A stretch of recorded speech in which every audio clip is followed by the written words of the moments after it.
Have you ever wondered how to figure out the best settings for photographing a sporting event like a volleyball game? Well, lucky for you, I'm here to show you how a little math can help you out. Let's head inside. First, let's talk about the three main components of photography. First is aperture, which controls how much light enters the camera. Second is ISO, which controls the camera's sensitivity to light. And third is shutter speed, which controls the amount of time light is let into the camera. Aperture and ISO both follow a geometric sequence, meaning the terms in the sequence increase by the same factor of r each time.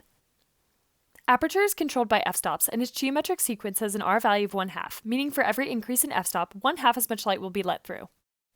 ISO's geometric sequence has an r value of 2, meaning for every increase in ISO, the camera will be twice as sensitive to light. This matters because gyms generally have no direct sunlight and are really dark. This means we want our camera to pick up as much light as possible, meaning we should use the highest ISO and the lowest aperture, which for my camera is ISO 1600 and f5.6. This progression of photos shows how increasing ISO affects indoor sports photography. Let's talk about shutter speeds. Long shutter speeds usually end up blurred, whereas short shutter speeds are usually sharp. This means we should use a short shutter speed. But just how short? That's where the following parametric equations come in handy. We will be basing our calculations for these parametric equations off of the following serve.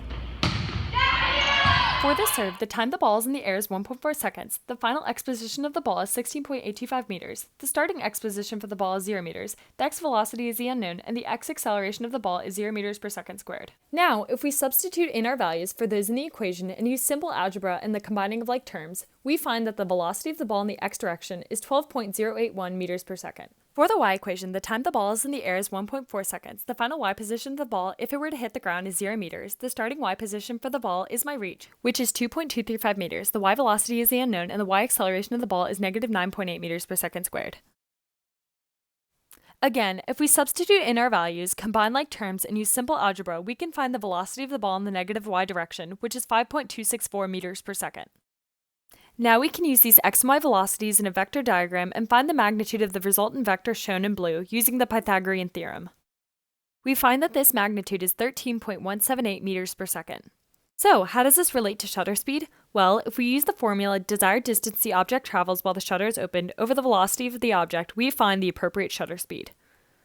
Here, we'll use 1 inch or 0.013 meters for the desired distance the ball travels, and we'll find that the appropriate shutter speed is approximately 1/1000th of a second. So, what settings should we use? Well, for aperture, we should use f5.6, ISO 1600, and a shutter speed of 1/1000th of a second.